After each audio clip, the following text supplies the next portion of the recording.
આજે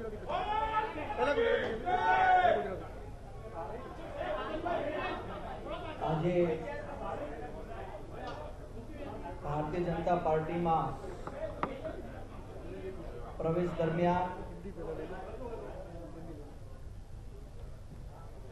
मेरे साथ यहाँ पर मौजूद यमन भाई, यज्ञेश भाई, प्रशांत भाई, हितेश भाई, डॉक्टर साहब અને મોટી સંખ્યામાં મીડિયા બંધુઓ આવ્યા છે, સૌ લોકોનું હૃદયથી અહીંયા સ્વાગત કરું છું। છેલ્લા કેટલાય સમયથી ગુજરાતની અંદર સામાજિક હિત સાથે અનેક પ્રયાસો કર્યા બાદ દરેક સામાજિક જીવનની અંદર અને રાજકીય જીવનમાં દરેક માણસની એ મહત્વાકાંક્ષા હોય છે કે રાષ્ટ્રના હિત માટે, રાજ્યના હિત માટે, જનતાના હિત માટે અને સમાજના હિત માટે કામ કરે। અને તે સંજોગોમાં 2015 ની અંદર સમાજ હિતની ભાવનાની સાથે રાજ્યની અંદર ગરીબ અને મધ્યમ વર્ગીય લોકોના હિત માટે એક આંદોલનની શરૂઆત થયેલી। આંદોલન દરમિયાન અનેક ચડાવ ઉતાર પણ જોયા અને આ ચડાવ ઉતારના 4 વર્ષના સમયગાળામાં 2019 ના જાન્યુઆરી મહિનામાં ભારતના યશસ્વી પ્રધાનમંત્રી શ્રી નરેન્દ્રભાઈ મોદી દ્વારા લોકસભા અને રાજ્યસભામાંથી 10% ईबीसी અનામતનો ઠરાવ કરાવીને કાયદો પસાર કરીને માત્ર ગુજરાતના પટેલ સમાજ નહીં પરંતુ ગુજરાતના તમામ બિન વર્ગમાં આવતા સમાજને 10% આર્થિક ધોરણે અનામત મળી અને ગુજરાત બહારના પણ અનેક રાજ્યોની અંદર બિન અનામત વર્ગના સમાજને 10%નો લાભ મળ્યો। એ પછી जनहितમાં કંઈક સારું કામ થાય એ ભાવના સાથે કોંગ્રેસ પાર્ટીની અંદર જોડાયા। કોંગ્રેસ પાર્ટીની અંદર રહીને જે અનુભવ કર્યા, જે जनताની વિરુદ્ધ, जनताની ભાવનાઓની એકદમ અલગ રહીને જે કોંગ્રેસ કામ કરતી હતી એનાથી દુખી થઈને જ્યારે દેશ અને જનતા કે ધર્મની ભાવનાઓ સાથે જોડાયેલા મુદ્દા હોય ત્યારે કોંગ્રેસ પાર્ટીના એક પણ નેતાએ जनताની ભાવનાઓ સાથે ઊભો રહેવાનો પ્રયાસ ન કર્યો। એ બાદ અનેક ચર્ચાઓ પાર્ટીની ભીતર કરી, પાર્ટીની અંદર કરી, પણ ક્યારે પાર્ટી તરફથી કોઈ સારો પ્રતિભાવ, કોઈ સારી મદદ, जनताના હિત માટે સાથે ઊભું રહેવું, આના માટે કોઈ પણ પ્રકારનું કામ ન કર્યું। અને એ જોતા કોંગ્રેસ પાર્ટીના સામાન્ય પદ પરથી પણ કાર્યકર્તાના પદ ઉપરથી રાજીનામું આપ્યું।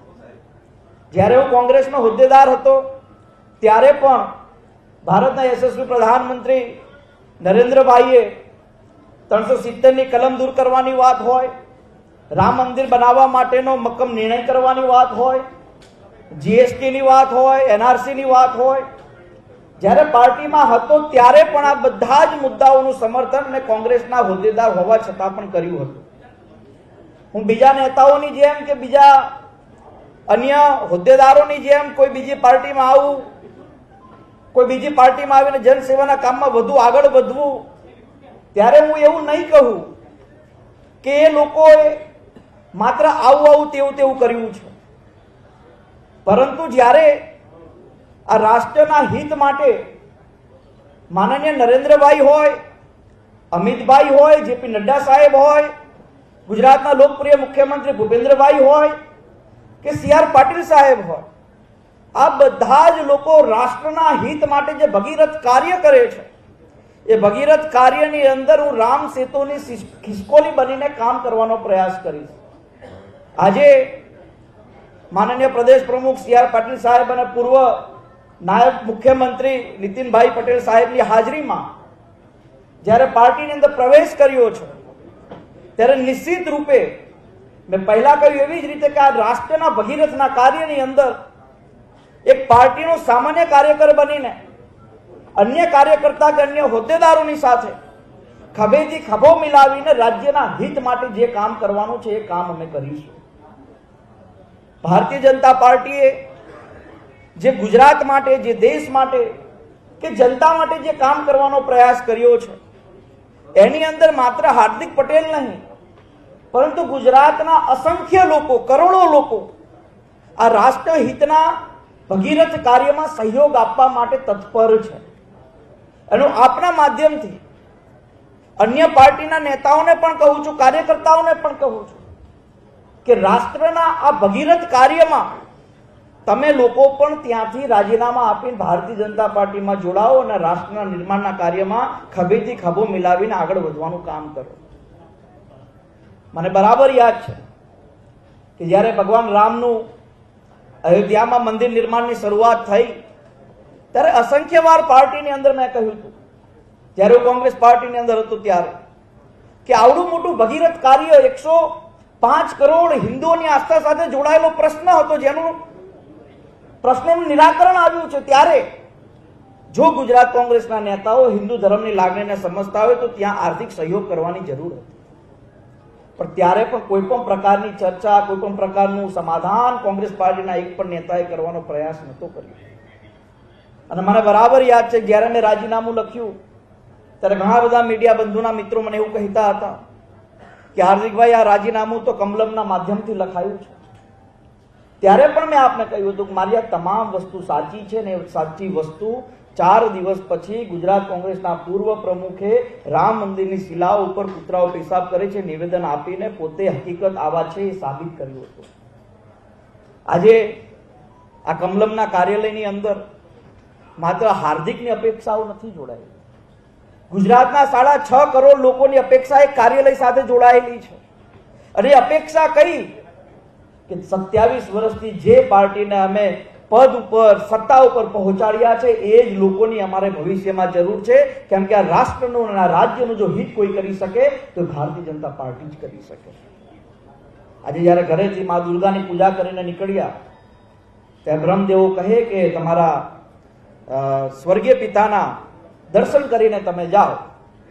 મને આનંદ છે, હું બીજા નેતાઓની માફક એવું નથી કહેતો ઘર વાપસી કરું છું. ઓલરેડી અમે ઘરમાં જ હતા.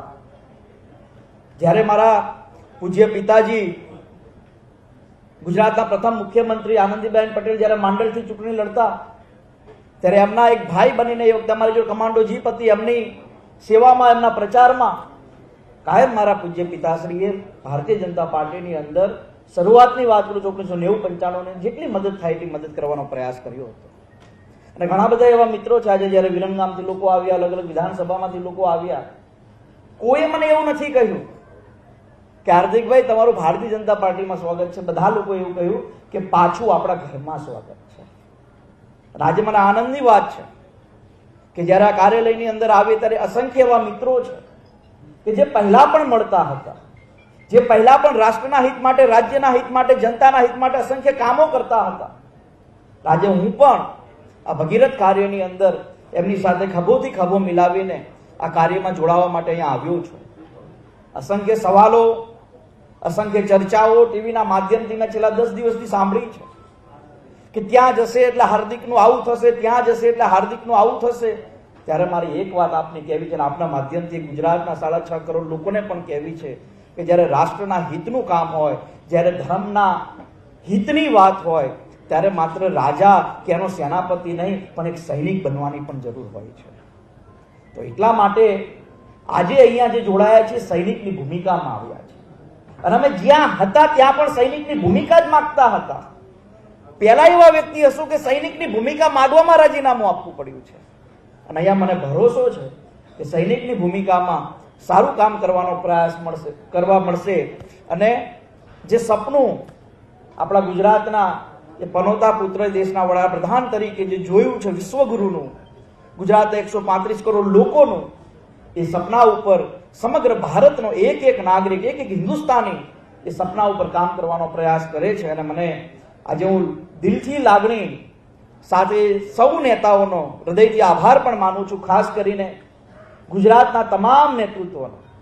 કેમ કે સ્વાભાવિક છે જ્યારે આંદોલનની શરૂઆત થઈ હતી ત્યારે સત્તા સામે આંદોલન હતું, પણ જ્યારે આજે સાથે બેસીને રાષ્ટ્રના હિત માટે કે રાજ્યના હિત માટે કામ કરવાની વાત આવે ત્યારે મન મોટું રાખીને જ્યારે એકબીજા સાથે બેસીને રાષ્ટ્રના ભગીરથ કાર્યમાં જ્યારે જોડાયા છીએ ત્યારે ચોક્કસ રીતે હું રાજ્યના તમામ ભારતીય જનતા પાર્ટીના પ્રદેશ પ્રમુખ સાહેબ હોય, ઉપપ્રમુખશ્રીઓ હોય, મહામંત્રીશ્રીઓ હોય, પ્રવક્તાશ્રીઓ હોય, રાજ્યના મુખ્યમંત્રીશ્રીઓ હોય, મંત્રીશ્રીઓ હોય, સૌ લોકોનો હૃદયથી આભાર માનું છું. અને સાથે સાથે આવડા મોટા મન સાથે પાર્ટીની અંદર એક સૈનિકની ભૂમિકામાં કામ કરવાનો મોકો આપ્યો છે. એટલા માટે ભારતના યશસ્વી પ્રધાનમંત્રી શ્રી નરેન્દ્રભાઈ મોદી અને મક્કમ ગૃહમંત્રી અમિતભાઈ શાહ અને સતત મહેનત કરીને સમગ્ર દેશની અંદર સંગઠન મજબૂત કરતા નડ્ડા સાહેબનો પણ હું હૃદયથી આભાર માનું છું. હું કોઈ જ ડિપ્લોમેટિક વાત આપની સાથે નથી કરવા માંગતો. આપનો જે પણ જવાબ હશે એ જવાબ પણ આપીશ. અને આખરીમાં એટલું કહીશ કે અમે લોકોએ જ્યારે અહીંયા સવારમાં પૂજા ચાલુ થઈ એ પહેલા અમે 4-5 મિત્રો અમે મળ્યા હતા અને અમે નક્કી કર્યું છે કે જ્યાં સુધી મને ભરોસો છે રાજ્યની સરકાર ઉપર, રાજ્યની સરકારના મુખ્યમંત્રી પર, કે અમારા જે સાથીદારો હતા, જે આંદોલન સમયે જે યુવાનોના મૃત્યુ થયા હતા, એ યુવાનોને જે મદદ થાય એના માટેનો પૂરો પ્રયાસ કરશું. જ્યાં સુધી એ મદદ પૂર્ણ ન થાય ત્યાં સુધી અમારે 4 મિત્રોએ, મારી સાથેના બીજા અન્ય 3 મિત્રોએ નક્કી કર્યું છે કે આવતા 2 મહિનાની અંદર એ જે શહીદ પરિવારો હતા એ તમામ યુવાનોને વૈકલ્પિક ધોરણે નોકરીની વ્યવસ્થા અમે લોકો આવતા 2 મહિનાની અંદર કરી આપીશું. અને માનનીય રાજ્ય સરકારના મુખ્યમંત્રી સાહેબને અને અન્ય મંત્રીઓશ્રીઓને પણ વિનંતી કરીશું કે આ પરિવારોએ જે રાજ્યના હિત માટે, સમાજના હિત માટે જે કંઈ સારું કામ કર્યું હતું એમાં એ લોકોને જેટલી પણ મદદ થાય, આર્થિક મદદ સરકારે સંપૂર્ણપણે કરી છે. 10% અનામત હોય, આનંદીબેને 1000 કરોડ યુવા સ્વાવલંબન યોજના હોય, તમામ પ્રયાસ સરકારે કર્યા છે. પણ અમુક લોકો જે કોંગ્રેસના ખોળામાં બેસીને સમાજના નામે જે રાજકારણ કરે છે, સમાજના નામે જે લોકોને ગુમરાહ કરે છે, એવા લોકોને જવાબ આપવા માટે મેં આ મારી વાત કરી છે. અને આની અંદર આવતા 2 મહિનાની અંદર પણ અમે સંપૂર્ણ રીતે યોગ્ય કાર્ય કરવાનો પ્રયાસ કરીશું. આપના જે પણ સવાલ છે, એક એક સવાલનો દિલથી અને શુદ્ધ મને જવાબ આપીશ.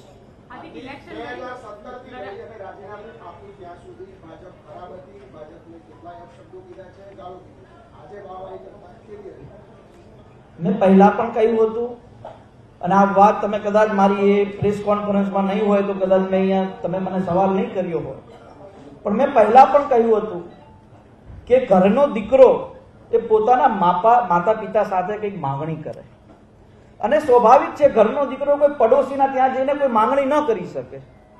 એવી જ રીતે રાજ્યની જનતા તરીકે જ્યારે અમે લોકોએ કે રાજ્યની જનતાના અસંખ્ય લોકોએ જ્યારે સરકારને ચૂંટીને મોકલી, જ્યારે ભારતીય જનતા પાર્ટી સરકાર બનાવી, તો સ્વાભાવિક છે કે સામાન્ય જનતા તરીકે સરકાર જોડે અપેક્ષાઓ હોય.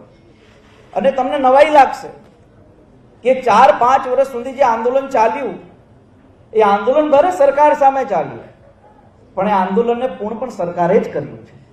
કહેવાનો મતલબ 1000 કરોડની યુવા સ્વાવલંબન યોજના હોય, 10% આર્થિક ધોરણે અનામત આપવાની વાત હોય કે બિન અનામત આયોગ કે નિગમ આપવાની વાત હોય, એ માનનીય નરેન્દ્રભાઈ મોદીના નેતૃત્વમાં ગુજરાતની સરકારે કર્યું છે.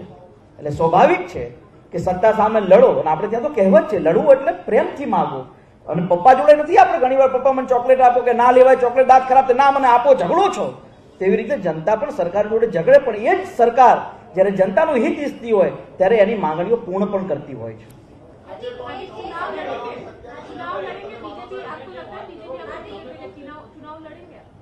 तो मैं पहले भी कहा कि मैं पार्टी के भीतर एक कार्यकर्ता की भूमिका में शामिल हुआ. जब मैं जहां था वहां भी, जहां भी पार्टी में आप जाओगे वहां कार्यकर्ता की भूमिका में ही आप आते हैं. हम मेहनत करेंगे, हम संघर्ष करेंगे, हमें जो जिम्मेवारी देंगे उसमें हम अपनी क्षमता पुरवार करेंगे, फिर पार्टी जो फैसला करेगी वो पार्टी पर निर्भर होता है. लेकिन आज जो यहाँ पर आए हैं वो एक कार्यकर्ता की भूमिका में आए हैं. और मैं कहीं पर भी जनहित के हित के लिए जब काम करता हूं तो एक सामान्य व्यक्ति के रूप में काम करना चाहता हूं.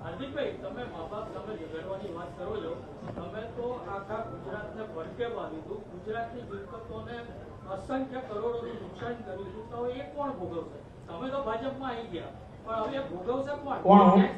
અરે ભઈલા હું તો તોફાન કરવા મેં જાતે હળગાઈ છે, મારો એકમાં રોલ છે. તમારા સમયમાં તો મેં જાતે થોડું સળગાવ્યું છે. અરે અસામાજિક હું પોલાઈટ હું થોડું સળગાવવા ગયો છું. જે અસામાજિક તત્વો હોય જેને આ કામ કર્યું છે એની વિરુદ્ધમાં કાર્યવાહી થાય જ છે અને એની વિરુદ્ધ કેસ પણ થયા છે. 2017 થી અત્યાર સુધીમાં ઘણી જગ્યાએ ભાષણો કર્યા છે, પ્રવચન કર્યા છે, તમારા વિડીયો બી છેલ્લા ઘણા સમયમાં વાયરલ થયા છે. એક જગ્યાએ તમે એવું બોલ્યા હતા, વડાપ્રધાન નરેન્દ્ર મોદી એટલે તમારા મતે ફેંકવું, અમિત શાહ એટલે ગુંડાગીરી કરતા રાજકારણી. આજે એ જ બંનેની પાર્ટીમાં તમે જોડાઈ રહ્યા છો, એ વાત ખોટી હતી કે અત્યારે કેમ આવ્યા છો? देखो बहुत सिंपल वस्तु છે કે મેં પહેલા પણ કહ્યું કે અમારું આંદોલન સત્તાની સામે હતું, ખૂબ આક્રમકતા સાથે હતું. હું 9 મહિના જેલમાં પણ ગયો છું. મારી પર આજ પણ 2 રાત્રોના કેસ ચાલે છે. મારી પર 32 કેસ થયા છે. સવાલ એટલો છે કે જનતાના હિત માટે, લોકોના હિત માટે જ્યારે લડો ત્યારે સ્વાભાવિક છે કે સત્તા સામે, સત્તામાં રહેલા નેતાઓની સામે આક્રમકતાથી લડવાનું જ હોય. અને એ લડો ત્યારે જે હિત સાથે કે જે પ્રયાસ સાથે તમે નીકળ્યા હતા એ પરિપૂર્ત થાય. અને નવાઈની વાત એ નથી કે અમે લડ્યા છીએ, નવાઈની વાત એ છે કે લડ્યા એટલે સરકારે અમને આપ્યું પણ છે. અને જ્યારે હું ભલે વિપક્ષમાં જ્યારે હતો ત્યારે જ્યારે 370ની કલમ હટાવી ત્યારે મેં જ માનનીય ગૃહમંત્રી અને માનનીય નરેન્દ્રભાઈ સાહેબનો આભાર વ્યક્ત કર્યો હતો. જ્યારે રામ મંદિર બનાવવાનો નિર્ણય કર્યો હતો, પાર્ટીનો હોદ્દેદાર હતો જે તે જગ્યાએ, ત્યારે પણ મેં આભાર વ્યક્ત કર્યો છે. જે સારું કાર્ય છે એ સ્વાભાવિક રીતે સારું કાર્યની અંદર આપણે એમનો ભગીરથ સહયોગ કરવાનો હોય અને બહુ દિલથી અને ઈમાનદારીથી એ વાત મેં રજૂ પણ કરી છે. 1200 કરોડની ઓફર તમને બીજેપી તરફથી થઈ હતી, તો અત્યારે કેટલી ઓફર થઈ છે અને એ કોણે કરી છે? સાથે જોડી 1200 કરોડની વાત હતી. જે વખતે બીજેપી મોટી હતી, તમે સાચા શું હકીકત અત્યારે ખુલાસો કરતો છે? બીજું વસ્તુ એ કે 14 પાટીદારોની હત્યાની ભાજપ પાર્ટી આપ માનતા, અત્યારે પણ માનો છો કે નહીં? ત્રીજો પ્રશ્ન આરવાર એ પણ પૂછ્યો, આનંદીબેન વિશે પણ બે પણ આપ કહેવા માંગતા. આનંદીબેન એ રાજ્યના પ્રથમ મુખ્યમંત્રી હતા. આનંદીબહેન મહિલા મુખ્યમંત્રી હતા. આનંદીબહેન મેં કહ્યું મારા ફાધરને રાખડી મોકલતા હતા અને એટલા માટે હું હકથી એમને ફૈબા પણ કહેતો હતો. અને સ્વાભાવિક છે જ્યારે સરકાર સામે તમે લડો એટલે એટલી જ આક્રમકતાથી લડવાનું હોય ને કે આંદોલન પૂર્ણ પણ ન થાય. જે દિવસે માનનીય પ્રધાનમંત્રી સાહેબના નેતૃત્વમાં 10% અનામત રાજ્યસભા અને લોકસભામાંથી પસાર થઈ તો એ વખતે તરત અમે એવું કહ્યું કે આજથી અમારું આંદોલન પૂર્ણ છે. અમે જો સત્તા સામે ખરેખર આંદોલન કરવાની કે એની સામે લડવાની કે એની સામે ખોટી વૃત્તિથી બહાર નીકળ્યા હોત તો 10% અનામત બાદ અમે ન બેસી ગયા હોત ને. તો અમે ત્યારે પણ, કેમ કે હિત માટેની વાત હતી, વાત રહી 14 યુવાનોની, તો 14 યુવાનોએ સમાજ હિત માટે, રાજ્યના હિત માટે જે પણ કાંઈ પ્રયાસ કરવાના હતા એ સૌ લોકોના સહિયારા પ્રયાસ થયા છે. અને રાજ્ય સરકારે પણ એ સમયે, એ વખતના મુખ્યમંત્રીશ્રીએ એ વાત કહી હતી કે જે પણ કાંઈ બનાવ બન્યા છે એ ખોટા બન્યા છે, એનું અમને પણ દુઃખ છે. અને રાજ્યના મુખ્યમંત્રીશ્રીના નેતૃત્વમાં જ્યારે નીતિનભાઈ સાહેબ સાથે મિટિંગો થતી ત્યારે તમામ પરિવારોને ન્યાય આપવા માટેની સંપૂર્ણ ખાતરીઓ અપાવી હતી અને આર્થિક મદદ સંપૂર્ણ પરિવારોને જે તે સમયે જ કરી દેવામાં આવી હતી.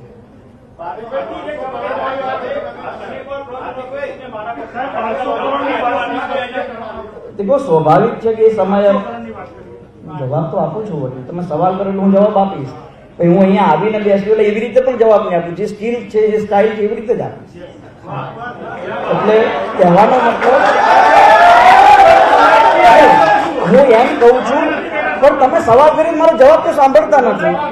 જે આંદોલન સમય ઘણા બધા યુવાનો એવા હતા જે એ સમયે આંદોલન છોડીને પણ ગયા હતા અને એમની વ્યક્તિગત જે તે લાગણીઓ હતી એ લાગણીઓ છોડીને પણ ગયા હતા. સ્વાભાવિક છે કે એ સમયે મેં પહેલા પણ કહ્યું, આજે પહેલા સવાલથી લઈને આજ આપના સવાલ સુધી મારી એ જ વાત છે કે જ્યારે સરકાર સામે આંદોલન કરો ત્યારે એ ભૂમિકામાં જ આંદોલન થાય.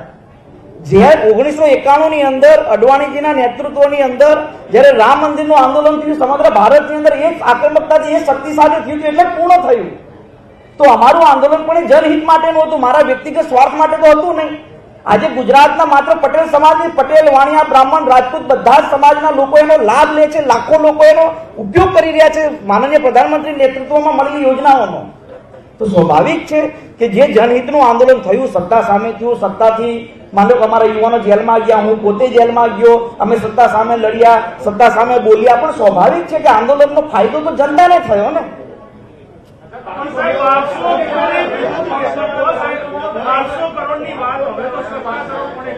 જવાબ આપી દીધો.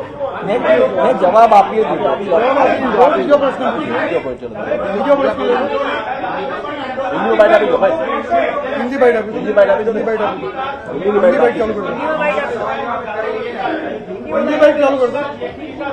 સવાલ કરો તો જવાબ આપો. हिंदी बाइट चालू कर दो। हिंदी बाइट चालू कर दो। હાર્દિકભાઈ, એક સવાલ રાજકીય મનસા હોય છે પક્ષ પલટા કરવા માટે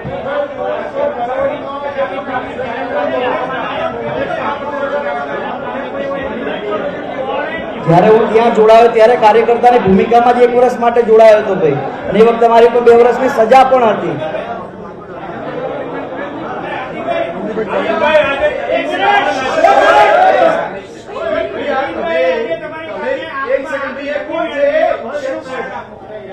નીતિનભાઈએ તમારી સાથે આઈ કોન્ટેક્ટ વગર તમને કેપ પહેરાવી છે, ટોપી પહેરાવી છે. નીતિનભાઈનો આજના વિડીયો તમે જોશો, પાર્ટી પણ જોશે. નીતિનભાઈનું તમારું આંખોથી મિલન નથી થયું. અમે લોકો અંદર જોડે જ બેઠા હતા, અમે અંદર જોડે જ બેઠા હતા.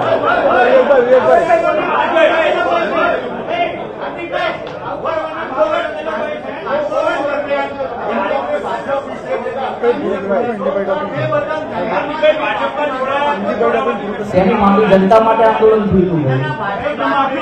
નહીં, જનતાના હિત માટે આંદોલન હતું. જનતાના હિત માટે આંદોલન હતું. જનતાના હિત માટે આંદોલન હતું. જનતાના હિત માટે આંદોલન હતું. જનતાના હિત માટે આંદોલન હતું. ચાલો, જનતાના હિત માટે આંદોલન. ચાલો, હવે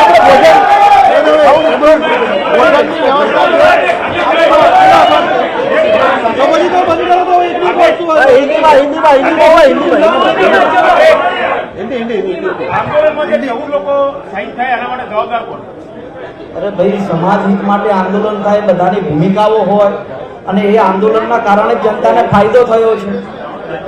1985 ની અંદર આજે જે પરિસ્થિતિનું નિર્માણ થયું હતું એ લોકો ભૂલી ગયા છે. बस हिंदी बाइट पेला पति जाओ, हिंदी बाइट पति जाओ, हिंदी बाइट पति जाओ.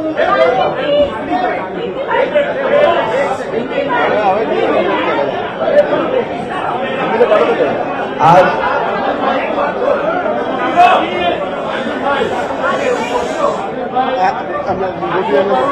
एक मिनट पेला एक पति पूछो नहीं यार, बराबर है. તમારું નામ એમપી લિસ્ટમાં નથી આવેલું, તમારું નામ એમપી લિસ્ટમાં નથી આવેલું, બરાબર છે. તમારા ત્યાંથી તમારું નામ લિસ્ટમાં નથી આવેલું, આ જાહેર બનાવવું પડે, બરાબર. મહેરબાની કરી પ્લીઝ જાહેરમાં મને બોલાવો. આરએસએસના ઇશારે કર્યું છે ત્યારે તમારે કોન્સ્ટિટ્યુશનમાં બદલાવ લાવો તો 10% રિઝર્વેશન માટે. એટલા માટે તમે આ આખું ચેપ્ટર 8 વર્ષથી ચલાવ્યું છે. કારણ કે તમે એવું બોલી રહ્યા છો કે હું ઘરનો જ છું, ઘરમાં આવ્યો છું અને મારા કારણે રિઝર્વેશન્સ મળ્યું છે અપર ક્લાસને. તો આપ એકલા નથી આખે આખું, કારણ કે ચિત્ર એવું દેખાય છે અને તમે તમારું જે વલણ છે અને જે ચરિત્ર છે આખે આખા 8 વર્ષ એ આ એસ્ટાબ્લિશ કર્યું. તો આની પાછળ કોણ કોણ હતા? પહેલી વસ્તુ કે મારા કારણે મળ્યું છે એ વાતમાં હું ક્યારેય પણ સહમતિ નથી દર્શાવતો. સમાજના લોકોના કારણે આ મળ્યું છે, અને જે યુવાનો સંઘર્ષ કર્યો, જે યુવાનો જેલમાં ગયા, એ લોકોના કારણે મળ્યું છે. હું તો ખાલી નિમિત્ત હતો, અને એમાં સફળતા મળે કે નિષ્ફળતા હંમેશા એ જે નેતા હોય એના માથે ઢોળવાની હોય છે. આપે વાત કરી કે 8 વર્ષને આની અંદર તમે આરએસએસના હતા, બંધારણની અંદર ફેરફાર કરવો હતો એટલા માટે તમે આ કામ કર્યું.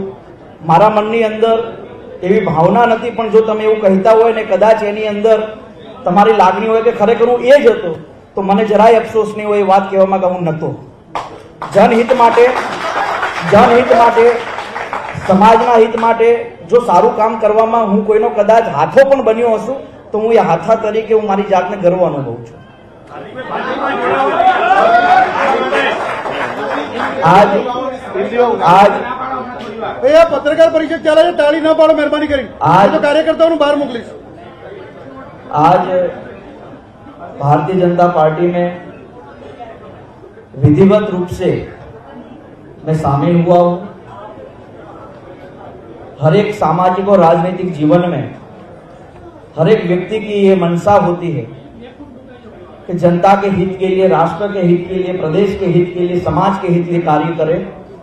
और मुझे लगा कि भारत के यशस्वी प्रधानमंत्री नरेंद्र भाई मोदी, मक्कम गृह मंत्री अमित भाई, जेपी नड्डा साहब, हमारे प्रदेश के लोकप्रिय मुख्यमंत्री भूपेंद्र भाई, CR पाटिल साहब, ये सभी लोग राष्ट्र के हित में अपना भगीरथ कार्य कर रहे हैं। और ऐसे समय में मेरी भी ये जिम्मेवारी बनती है कि प्रदेश के हित के खातिर इस बड़े से राष्ट्र सेवा के यज्ञ में मैं भी एक नरेंद्र भाई का छोटा सा सिपाही बन के काम करूं।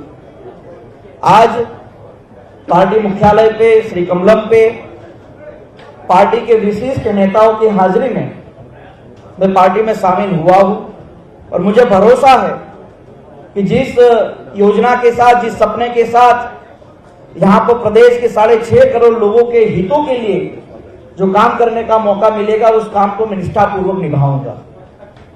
ये सब लोग जानते हैं कि जहां मैं था वहां किसी भी प्रकार का जनहित या जनता की भावनाओं के साथ जुड़े हुए एक भी मुद्दे पर काम नहीं किया जाता था।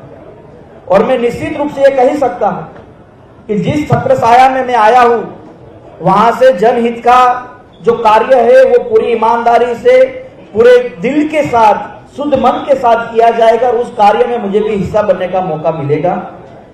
श्री नरेंद्र भाई जी के नेतृत्व में पूरे देश को एक उम्मीद है, जो अपेक्षाएं हैं, उस उम्मीद और अपेक्षाओं पे भारत को विश्वगुरु बनाने के लिए जो भी सहयोग हम जैसे छोटे से व्यक्ति की ओर से देना होगा, वो पूरा सहयोग हम सब साथ मिलकर देंगे।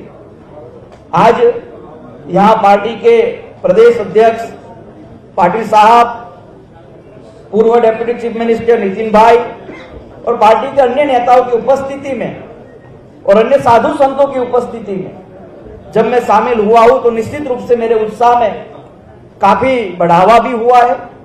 और मैं किसी भी परिस्थितियों में यहां से अलग होके या यहां से अलग सिस्टम से या शिस्त के बाहर जाकर कोई भी काम करना भी नहीं चाहता। मैं हमेशा से कहता आया हूं कि मुझे काम करना है और वो काम जनता के हितों के लिए हो, और मुझे भरोसा है कि वो काम मैं यहां से कर पाऊंगा। आपने ट्वीट किया था कि सुबह जो देशद्रोही होता है अगर शाम को बीजेपी में शामिल हो जाता है तो वो राष्ट्र प्रेमी हो जाता है, इसको लेकर क्या कहेंगे? शायद आपको मालूम नहीं होगा कि कोर्ट के भीतर मेरे केस चल रहे हैं और जब कोर्ट उस मामले में फैसला करेगा, चाहे वो मुझे निर्दोष छोड़े या कोई और फैसला, उसको हमने स्वीकार किया है। इसी गुजरात की कोर्ट ने हमें 2 साल की सजा दी थी और माननीय सुप्रीम कोर्ट ने 2 साल की सजा पे रोक भी दिया है। तो पहली बात यह है कि कानून की प्रक्रिया में हम कभी भी टिप्पणियां नहीं करते। हमें भरोसा है कि हमने सही काम किया है, जनहित के लिए काम किया है, तो निश्चित रूप से आने वाले दिनों में हम निर्दोष भी हो जाएंगे। लेकिन हार्दिक, आपने राष्ट्रद्रोह का केस है, क्या आप राष्ट्र प्रेमी हो गए? मैं राष्ट्र प्रेमी हूँ, उसमें किसी को बताने की जरूरत नहीं है मुझे। और राष्ट्र हित के लिए हम पहले भी लड़ते हैं, बोलते हैं। हमने तो और हम पर जो आरोप लगे वो अभी तक साबित नहीं हुए, वो कोर्ट में चलेगा। आपके नॉलेज के लिए कि माननीय सुप्रीम कोर्ट ने उस पर रोक भी लगाई है अभी कि जब तक अगली हियरिंग नहीं होगी तो देश भर में या देश के कहीं भी कोने में जो राजद्रोह के मामले लगे उसको रोक दिया गया। अरे भाई, मैं पहले भी देशभक्त ही था, मैं पहले भी देशभक्त ही था, हम पहले भी देशभक्त थे। हार्दिक, जीएमडीसी ग्राउंड में हमने देखा था कि आपके सामने 5000 लोग थे, आज आपके साथ 1500 लोग भी नहीं आए। क्या आपको लगता है कि पाटीदार समाज आपके साथ है? और दूसरा सवाल कि क्या भारतीय जनता पार्टी को हार्दिक की जरूरत है या उसके पीछे लगे सबने? देखिए, सबसे पहली बात यह है कि आज यहाँ कौन सा शक्ति प्रदर्शन करने के लिए हम आए, फिर भी अपने आप में लोग यहाँ पर आए हैं साथ देने के लिए, उत्साह देने के लिए, उनका भी हम हृदय से स्वागत करते पहली बार। और आपके सवाल में थोड़ा मिस्टेक था, जीएमडीसी गांव में 25 लाख लोग थे, 5000 लोग नहीं थे। 5 लाख नहीं, और यहाँ पर भी आप 5000 बोले, अब छोड़ दीजिए। और यहाँ पर भी हम किसी आंकड़े के साथ नहीं आए, हम राष्ट्रीय हित के काम में जुड़ने के लिए आए हैं। आंकड़ा हमारे लिए मायने नहीं रखता, हमारा दिल देश के लिए कितना बड़ा है वो मायने रखता है। पास के आंदोलन का क्या होगा? तो कौन सा आंदोलन? वो 19 आप ही क्या पेश करते रहिए, पास का मूवमेंट अभी भी जारी रहेगा जब तक 14 लोगों के निर्णय। भाई सच बताओ, जब आप सवाल करते हैं तो आप लोगों को ये लगता है कि हार्दिक उसी रीत में क्यों जवाब देता है? हार्दिक पटेल भी यही बोल रहा है कि आंदोलन तो शुरू है, हार्दिक पटेल बीजेपी में गया। अरे भाई, आप ही के साथ ही बोल रहे हैं। अरे पर जवाब तो आप सुनना ही नहीं चाहते, आप सवाल करके जवाब तो सुनिए। आपके पहले आपके नॉलेज के लिए जब आप सवाल करते हो आपके पास एनालिसिस होना चाहिए निर्णय भाई। मैं उसी रीत से जवाब दे रहा हूँ कि मैं 2019 में जनवरी में आंदोलन छोड़ चुका हूँ और convener- તો મેં હંમેશા તેમના નેચરની માફક જ હાર્દિક જ્યારે પત્રકારો સવાલ કરી રહ્યા છે તો ઉશ્કેરાઈ પણ ગયા ઘણી વખત તેઓ કદાચ આપો પણ ખોઈ બેઠા હોય પરંતુ બાજુમાંથી હાથ દબાવી દેવામાં આવ્યો કે ભાઈ શાંત રહો, પ્રેસ કોન્ફરન્સ ચાલી રહી છે અને પ્રેસ કોન્ફરન્સમાં પત્રકારો જે સવાલ કરી રહ્યા છે એ સવાલોના જવાબ આપવા પડશે। તો રામ સેતુની ખિસકોલીની જેમ કામ કરીશ, જી હા, હાર્દિકના આ શબ્દો છે, સૈનિક બની અને કામ કરીશ। તો હાર્દિકના કેસરિયા પર પ્રદેશ કોંગ્રેસનું નિવેદન છે। પ્રમુખ જગદીશ ઠાકોર બોલ્યા છે હાર્દિક પર સવાલ થઈ રહ્યો છે કે કોંગ્રેસ તૂટી રહી છે। જગદીશ ઠાકોરે નેતાઓને કર્યા છે સવાલો, જ્યાં જાઓ ત્યાં ઠરીને રહેજો, આમ તેમ ના જતા।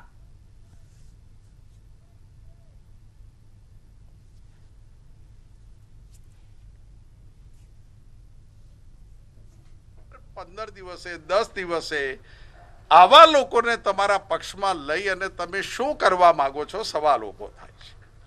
સવાલ એ પણ થાય છે કોંગ્રેસ તૂટી રહી છે, સવાલ એ પણ છે કે તમે આવા લોકોને લઈને તમારી શું મજબૂરી છે। તો હાર્દિક આખરે વિધિવત રીતે આજે બીજેપીમાં જોડાઈ ગયા છે, કેસરિયા ધારણ કર્યા છે અને પત્રકારોના સવાલના જવાબ પણ આપી રહ્યા છે। હાલ માત્ર આટલું જ, રજા આપશો, નમસ્કાર।